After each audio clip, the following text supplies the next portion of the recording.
Greetings viewers, welcome to another video review here on Black Metal and Brews. Today we're going to discuss Acherontas, I can't pronounce it, Greek black metal band with their fourth album in a 7-year career, this one being Ma-IoN, Formulas of Reptilian Unification. This isn't some sort of bizarre Obama presidential conspiracy, no. At least not that I can tell. This is fantastic black metal from Greece, from this project that has been terribly prolific, with, this being, as I said, their fourth full length, and I don't even know how many other releases they've had that aren't full lengths, but just really great stuff. This was actually meant to be a written review, but I was having a discussion on Twitter, or rather I put out a tweet just saying what a great year it's been for Greece and black metal, and a few other people were like, I had no idea. So here we are. I wanted to mention that, this album primarily, but as well as a few others. So, jumping right in, this album, Ma-IoN, is one of those albums that's thematically really hard to just put a label to. I can't say necessarily what they're talking about. We've got something of a cosmic and lunar fixation. A lot of the songs reference the moon in some way, but you've also got the term ion, whether it's as a suffix, as referenced in one of the song titles even, or perhaps just the actual on an ionic level. I'm not sure. I don't have the scientific or biological know-how to really touch on that subject, and I'll admit that the lyrics are all there, but they're dense, they're hard to really make sense of, possibly because I haven't studied up on the themes discussed. In addition to these, we've got kind of some anti-Christian Luciferian vibes, called more from a sense of kind of old gods, kind of chaos worship, than from actual biblical Satan, although there are some references to, biblical evils. It doesn't seem to be the traditional black metal of, anti-Christian crusade.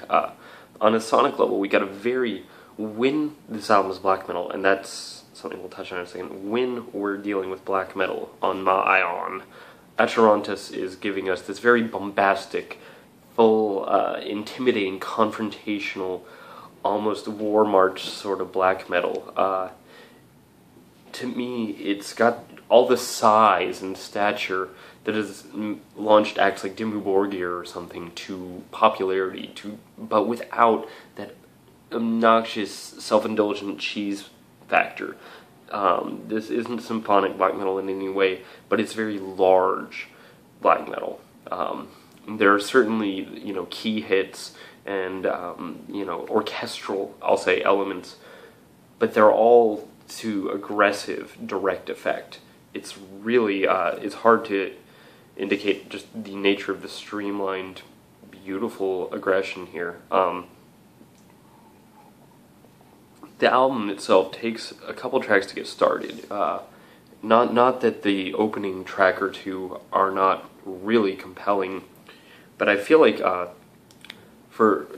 I were to encourage somebody to start with this album, somebody who may not be otherwise inclined to say, I'm ready to hear this 70-minute album from this Greek black metal band, I'd say start with the title track, the fourth song.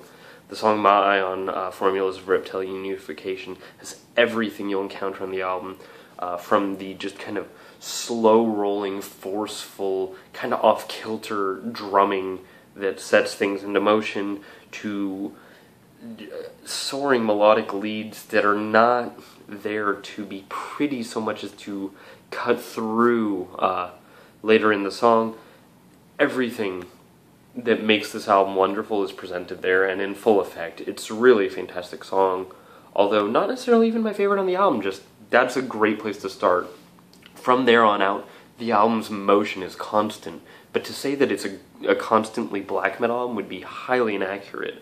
A lot of the time, Acherontas gets into these ambient passages that are not interludes, but actually kind of more of like, you've got field recordings going on, this kind of sense of almost like a time before man decided to establish a society and civilization, again, a very primal feeling. A lot of the time, it feels as though you stepped into some sort of, you're going back a couple thousand years into the Fertile Crescent and into into some sort of ritualistic celebration of deities that may no longer even have a context, not in our modern history at least.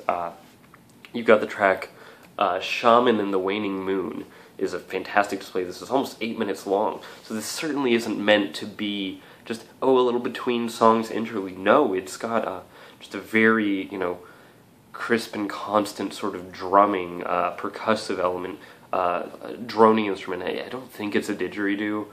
Some distant horns, some chanting, sounds of nature, of wildlife in the night, in the jungle perhaps. It's tracks like this, they don't feel like filler, and on an album like this, it's so easy for it to fall into that territory.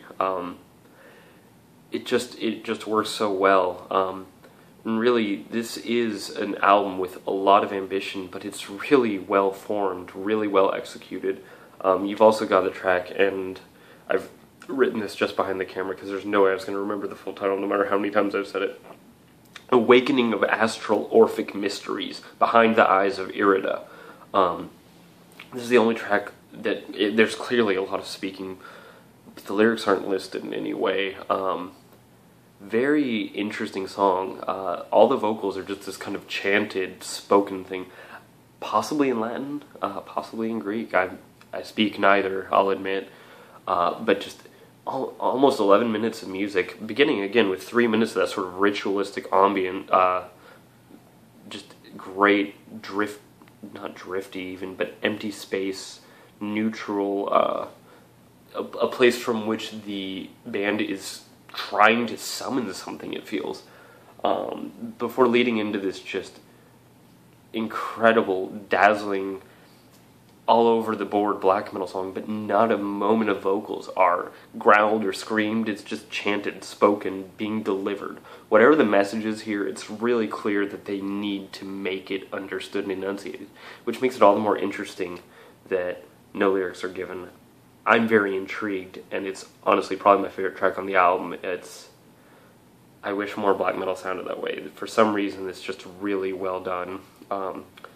As a whole, just this album is very lengthy, but it is beyond worth the time.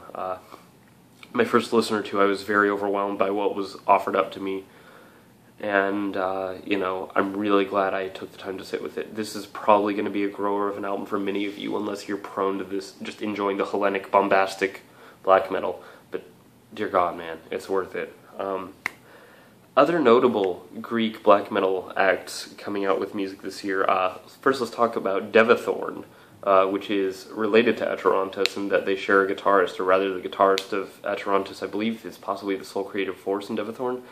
And the main man, Acherontas himself, I really feel like I'm mispronouncing that name, I'm really sorry if I am, is a guest vocalist on this album, which is Vritra. It's pretty... to call it slick is wrong, but it's very kind of streamlined in a great way, black metal, but it's got a few curveballs, whether it's the fifth track, whose name eludes me at the moment, or the howling kind of ghostly noises in the Venomous Advent. It's a really more ambitious album than it appears on the surface. Clearly the pedigree of the musicians involved shows. I can't even recall which labels released these things, but I don't even think it's on the same label, but if it is, it would make sense. Very well worth your time. I believe that one's also out for you to hear immediately. Another one which also shares some connection, but they're not related anymore, is Nocternity with their new album. Nocternity at this point is a one-man project of the man Khal Drogo, who has been naming himself that since well before the Game of Thrones television series took off. His album, Harps of the Ancients, is really, for those who want a raw or less of that kind of big production value black metal album, it's very cold, traditional black metal, and while it does occasionally experience, I won't say suffer from, but experience a sort of sameness throughout, possibly because it's one guy and he's got his sound down. It's really consistent, really just well-executed traditional black metal, and I'll admit I haven't given enough time with it for my own liking, but especially now that I've got this out of the way, because I've spent so much time trying to tackle Ma-IoN, I really plan on sitting down with Harps of the Ancients, because it's really something else once you get past the fact that there is a pretty repetitive sound to some of the songs. Finally, an act that bears no relation to these other Greek acts that is doing something surprisingly interesting and possibly with the most mainstream appeal of any release I'm discussing here is Kult of Taurus with their album Adversarial Paths, The Sinister Essence. Got a little bit of a groove to it, honestly. Mostly mid-paced, although, like anything, you know, they've got their moments that they really kind of just go into it, go crazy, but kind of death-infused black metal. I believe it's their second full-length album. This one's got some real big mainstream appeal, as I said. I don't believe the members have any other projects, which the Greek black metal scene seems to be comprised almost exclusively of people who are in like 18 bands. So really fascinating, really worth your time. That one's not out for another month or so officially, but you know, keep an eye out. It's really good. All things considered, this of the albums I've discussed here, the new Acherontas is indeed my favorite, which is why I've made it the centerpiece here. It's probably going to be one of the albums that I return to, not just throughout the year, but from, you know, years from now. This is one of those landmark albums that, while it's not perfect from start to finish, it's interesting and gripping from start to finish. And in a genre that is, in my mind, designed entirely to stand in opposition, this does just that. It's got a vision. It doesn't cater to any trends, yet I feel like it will have its share of imitators. It's both familiar and entirely new. And with that, I can't think of a better statement for a band to be making at this point or at any point in black metal's history. So, there's my thoughts on this album and Greek black metal. The beer I'm drinking is a beer I'll be actually reviewing quite soon. Sorry for the lack of my cat in this video. She's napping in a box. I will be seeing all of you soon. Cheers.